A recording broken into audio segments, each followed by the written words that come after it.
Elle a changé pour l'immobilier, mais elle a changé aussi pour le reste, c'est-à-dire qu'elle a mis le monde à l'envers. Si vous regardez bien, aujourd'hui, on a un pape qui est allemand et un président de la Banque Centrale Européenne qui est italien, ce qui est inconcevable, ce qui aurait été inconcevable.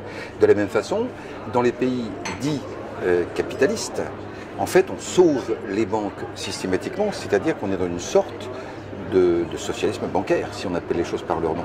Et puis à l'inverse, le vrai capitaliste aujourd'hui, il s'appelle sur la planète le Parti communiste chinois. Donc voilà, on a un monde complètement déboussolé, complexe, difficile, et dans ce contexte, on pourrait dire que l'immobilier a un peu une position de valeur refuge.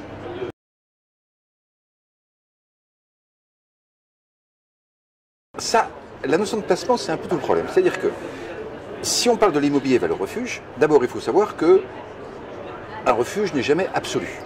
C'est-à-dire que vous prenez le point de vue, par exemple, des grands investisseurs que sont les fonds de pension pour les retraites ou les compagnies d'assurance, qui eux travaillent pour leurs assurés, pour rendre de l'argent ensuite. Tous ces grands investisseurs qui doivent rendre de l'argent se disent où est-ce qu'on le met? Alors vous pouvez aller sur les obligations ou les emprunts d'État, confiance limitée. Vous pouvez aller sur la bourse, pas facile. Et surtout, période de crise économique, la bourse peut tout faire, elle peut monter, mais elle peut encore baisser. Donc finalement, par défaut, il reste immobilier. Pas par affection, mais par défaut, on pourrait dire. C'est-à-dire que c'est un degré de sécurité. Si on voulait être même plus précis, on dirait c'est pas tant le retour sur investissement qui compte que le retour de l'investissement. Avec l'immobilier, on sait qu'on est dans quelque chose qui restera relativement stable. À partir de là, les grands investisseurs, donc, vont chercher de l'immobilier plutôt d'entreprise. Et ils le font sur des beaux immeubles qui seront pareils. Les très beaux immeubles, vous prenez l'avenue des Champs-Élysées à Paris, c'est sûr qu'elle a moins de chances d'avoir de la vacance que la deuxième couronne loin de Paris. Donc, il y a un travail des institutionnels, et parmi ces institutionnels, il y en a beaucoup de Français, sur de l'immobilier, de qualité, d'entreprise, mais ça n'est jamais une protection absolue. Et puis, il y a la question du logement. Alors, cette question-là, elle est plus délicate. Parce qu'en France, on a un vrai paradoxe. Le paradoxe, c'est que, quantitativement, c'est vrai, on n'a pas assez de logements. C'est-à-dire que depuis des années, on construit un peu moins qu'il n'y a de nouveaux ménages. Donc ça, c'est une donnée vraiment importante parce que, quantitativement, il n'y a pas d'élasticité, ça ne va pas. Bon. Mais de l'autre, il faut de la solvabilité. Et donc, parce qu'il n'y a pas assez de logements, normalement, les prix devraient continuer à être tendus, les loyers devraient continuer à être tendus. Mais si de l'autre côté, mettons, les banques financent beaucoup plus difficilement le logement, à ce moment-là, ceux qui veulent acheter ne peuvent plus, et c'est toute la chaîne qui s'effondre. Et donc, ce n'est pas parce qu'il y a, je dirais, une très très bonne tendance à moyen-long terme qu'on ne peut pas avoir un accident sur les prix à très court terme.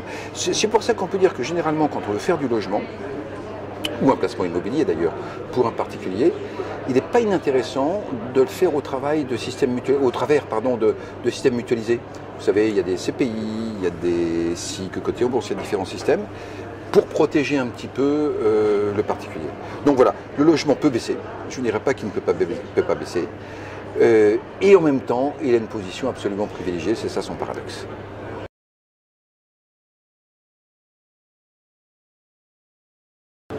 Alors, c'est vrai que qui dit immobilier dit crédit. Il y a toute une grande pratique du crédit. Il y a aussi le fait qu'après la catastrophe de Lehman Brothers en 2008, il y a eu des questions sur ce qu'on a appelé, pour l'immobilier, le mur de la dette. Ça veut dire quoi? Ça veut dire que dans les années 2004, 2005, 2006, 2007, beaucoup d'institutionnels, français ou internationaux d'ailleurs, avaient acheté des immeubles en Europe avec un effet de levier important, donc une dette importante. Bon. Et ça, c'était des dettes sur 4 ans, 5 ans, 7 ans. Donc il y a un moment où ça se renouvelle. Et donc on se disait, puisque tout a changé, qu'on ne fait plus de titrisation, on risque l'accident. Et en plus de tout ça, BAL 3 est arrivé. BAL 3, vous savez, c'est une régulation pour les banques qui est en train de modifier la façon dont les banques prêtent. Et ça veut dire que les banques pourront moins prêter à l'immobilier. Donc, mur de la dette. Dans la pratique, qu'est-ce qui se passe? C'est vrai que les banques prêtent moins, mais elles le font très progressivement. En contrepartie, vous avez les compagnies d'assurance qui se mettent à prêter à l'immobilier. Et ça, c'est nouveau en Europe. Elles le faisaient déjà aux États-Unis, mais elles ne le faisaient pas encore en Europe. Vous avez ce qu'on appelle des fonds de créance, c'est-à-dire des fonds donc d'obligations, ou des obligations d'entreprise, ce sont, on pourrait dire, des obligations d'immeubles, qui sont en train de se développer. Vous avez les sociétés immobilières cotées en bourse qui peuvent émettre des emprunts et qui, par le marché financier, reçoivent de l'argent. Donc, en fait, on a des solutions qui sont en train de se mettre en place pour compenser à la fois le retrait des banques, et le retrait d'ailleurs partiel, et pour, disons, en même temps, aller assez vite par rapport aux échéances qui se présentent. Et on s'aperçoit, vous savez, au début, quand on est arrivé, en 2008, on avait peur du mur de la dette, c'était pour aujourd'hui. Or, aujourd'hui, il n'y a pas d'inquiétude grave particulière. Donc on peut dire que c'est le monde qui est en train de changer. Disons que dans un monde difficile, l'immobilier n'est pas exonéré, mais il est un endroit qui est quand même un endroit porteur.